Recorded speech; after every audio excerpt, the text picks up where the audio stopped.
Chapter 2, Prince Hal, Matchmaking. The other person in the world to whom Varvara Petrovna Stavrogin was as attached as to Mr. Verkovensky was her only son, Nikolai Vsevledovich Stavrogin. It was for him that Mr. Verkovensky had been invited to come as tutor.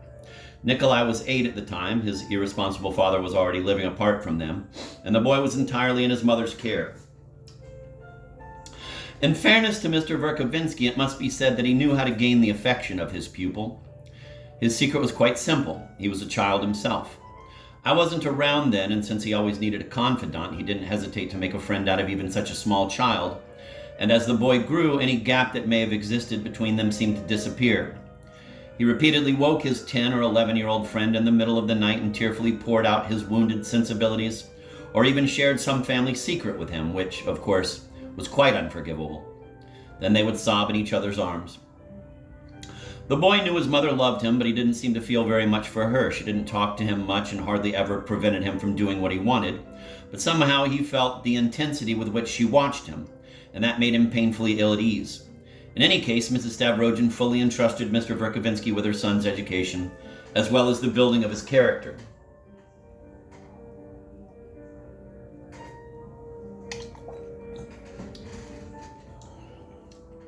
We may assume that the tutor was to some extent responsible for upsetting his pupil's nerves, for when the boy was sent to boarding school at the age of 15, he was puny, pale, and strangely withdrawn. Later, however, he was noted for his remarkably powerful physique. We may assume that the tutor was to some extent responsible for We may assume that the two friends' tears when they sobbed in each other's arms at night were not always caused by domestic intrigues. Mr. Verkovensky had managed to touch the deepest seated chords in the boy's heart, causing the first, still undefined, sensation of the undying sacred longing that a superior soul, having once tasted, will never exchange for vulgar satisfaction. There are even people who value that longing more than the most radical fulfillment, even when it is possible. Anyway, it seemed a good idea finally to separate the teacher and his pupil, even though it was rather late. During his first 2 years at boarding school, young Stavrogin came home for the summer holidays. Then, when his mother and Mr. Verkovensky went to stay in Petersburg, he sometimes attended their literary parties. Looking and listening, he didn't talk much and was shy and quiet, as he had been before. He still treated Mr. Verkovensky with rather tender affection, but was more reserved and obviously reluctant to discuss with him lofty matters, or for that matter, the past. In compliance with his mother's wishes, after graduating from school, he joined one of the most elegant horse guards regiments. However, he didn't go home to let his mother admire him in uniform, as she suggested, and wrote only seldom after that.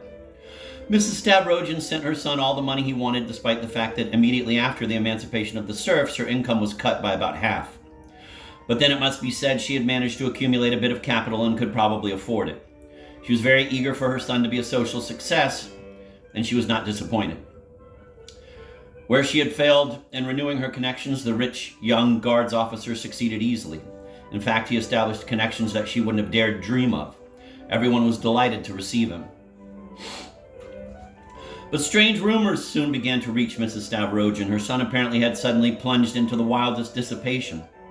It was nothing like the usual drinking and gambling. The reports cited savage recklessness, people run down by his horses, and his unspeakably brutal behavior toward a lady of the highest society with whom he had an affair and whom he then insulted publicly.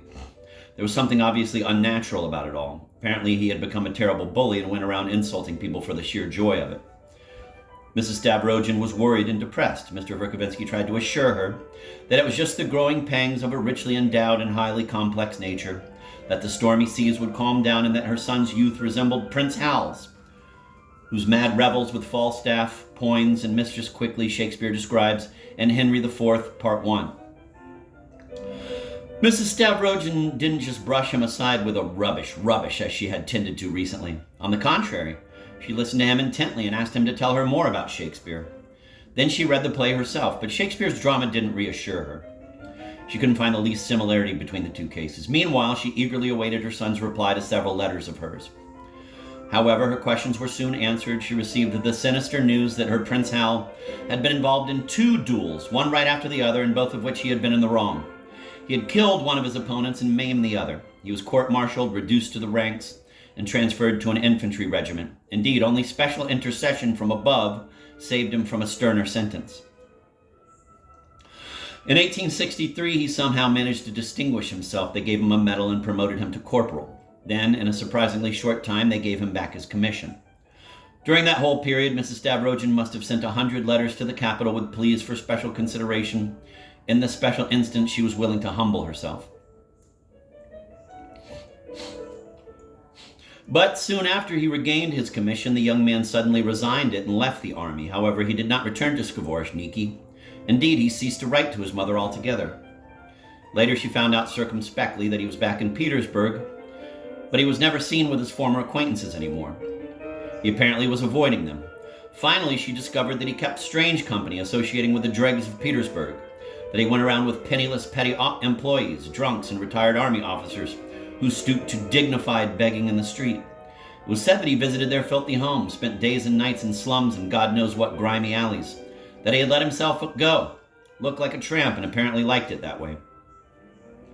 He never asked his mother for money. He had inherited a small estate from his father that yielded a little income, for he had rented it to some German from Saxony. His mother at last succeeded in persuading him to come to see her, and Prince Hal appeared in our town. That was the first time I ever saw him. He was a strikingly handsome man of about 25, and I must confess he greatly impressed me. I expected to find a shabby tramp, debilitated by debauchery and reeking of vodka, but what I saw was the most elegant gentleman I'd ever met. He was dressed in the best of taste and behaved as only those accustomed to the most refined surroundings behave. And I was not the only one to be surprised. The whole town was, for everyone knew young Stavrogen's story, including details the knowledge of which was surprising. And even more surprising, a good half of these turned out to be correct. The new arrival immediately captured the attention of our local ladies. They split into two opposing groups, one adoring, the other crying for his blood. But all of them were fascinated by him. Some were attracted because they felt there was some mystery about him. Others were positively thrilled by the thought that he was a killer. He also turned out to be rather well educated, even well informed. Of course, it didn't take much information to impress us, but he had enough to speak with competence on the great topics of the day. And what's more, he did so calmly, trying to make good sense. Curiously enough, from the first day of his arrival, we found him an extremely reasonable man. He was elegant without affectation, not too talkative, very modest, and at the same time bold and self-reliant. There was no one like him around. Our local lions, full of envy, were pushed into the background. I was also struck by his looks. His handsome head of black hair was somehow a bit too black. His light eyes were perhaps too steady. His complexion too smooth and delicate, and his cheeks too rosy and healthy. His teeth were like pearls and his lips like coral. This sounds like a strikingly beautiful face, but in reality it was repulsive rather than beautiful. His face reminded some people of a mask. There was also much talk about his great physical strength. He was of above average height. His mother regarded him with pride, but also with constant worry. He spent 6 months with us. At first he was quiet, distant, and reserved. He attended social functions and rigidly adhered to etiquette. He was related to the governor through his father and was received in the governor's mansion like one of the family. Then the beast suddenly unsheathed this clause. I must remark here that our former governor, dear old Ivan Osipovich, rather resembled an old woman, but a well-born old woman with good connections, which accounts for his remaining so long in office while always managing to dodge work and responsibility. His hospitality and amiability might have qualified him to be chairman of the local gentry association in the peaceful old days, but certainly not to be governor in our troubled times. People often said that it was Mrs. Stavrogen, not the governor, who ran our province. This, however, was nothing but a catty and absolutely unfounded remark. And indeed, too many people have exercised their wit on that subject. Actually, in recent years, Mrs. Stavrogen had deliberately withdrawn from among those in control, and despite her tremendous prestige in high society, she voluntarily remained within the strict limits she had set for herself. Instead of high politics, she had concentrated on running her estates, and within 2 or 3 years had succeeded in raising her income almost to what it had been before emancipation.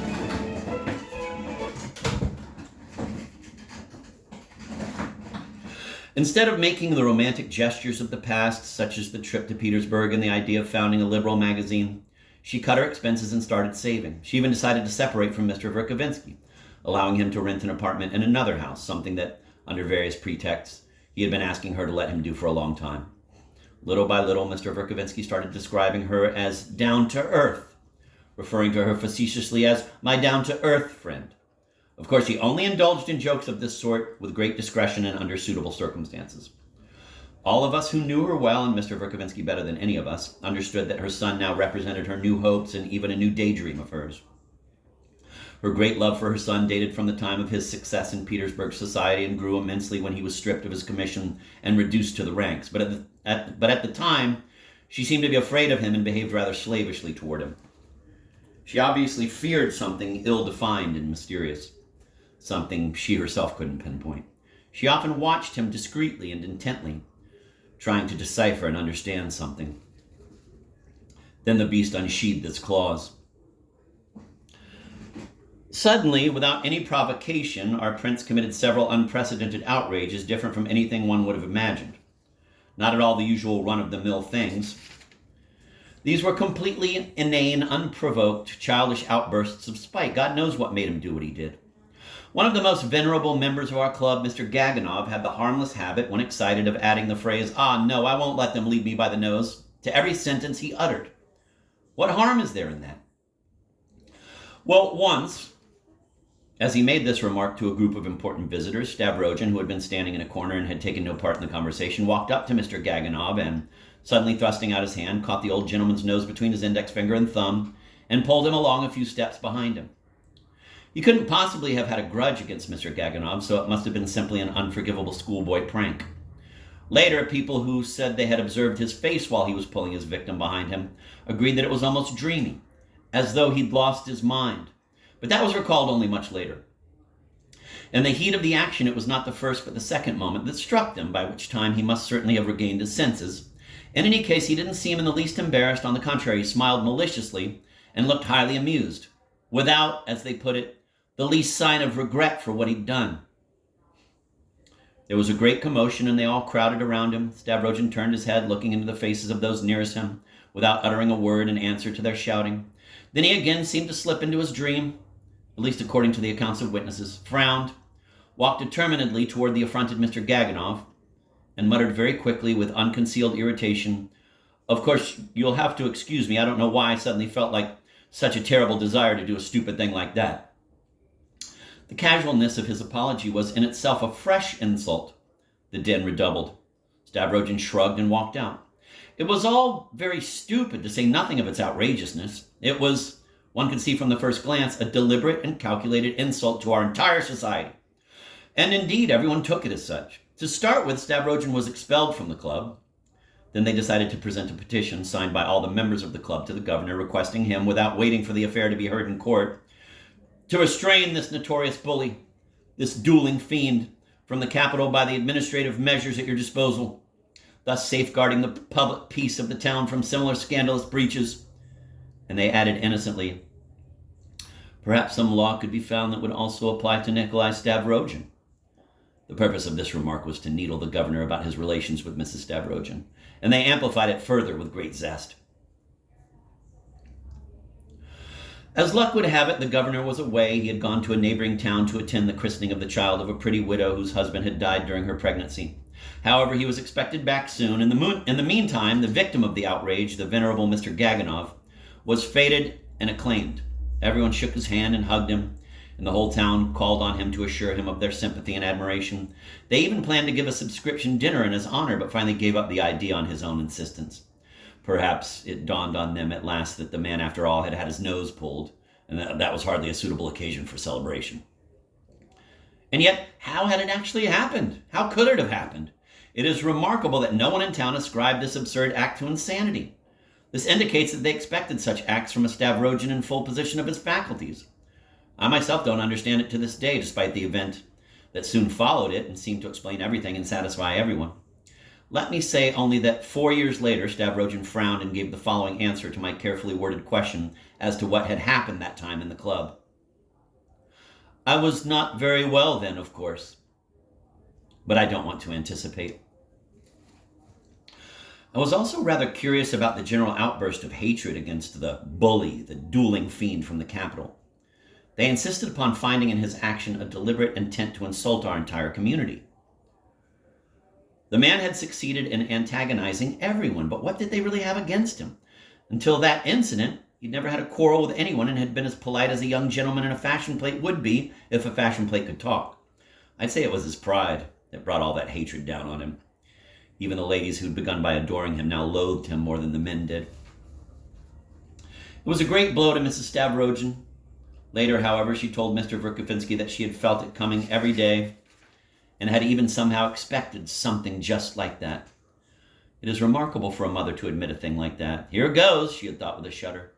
The day after the scandal in the club, she broached the subject very carefully to her son, trembling despite her determination. She hadn't slept all night. In the morning, she had hurried over to Mr. Verkovensky's place to talk things over with him, and there had burst into tears, something she never did unless she was alone.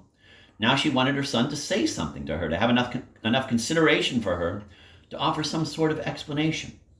Nikolai Stavrogin, who was always polite and considerate to his mother, listened to her for some time with a frown, then without saying a word, got up, kissed her hand, and went out of the room.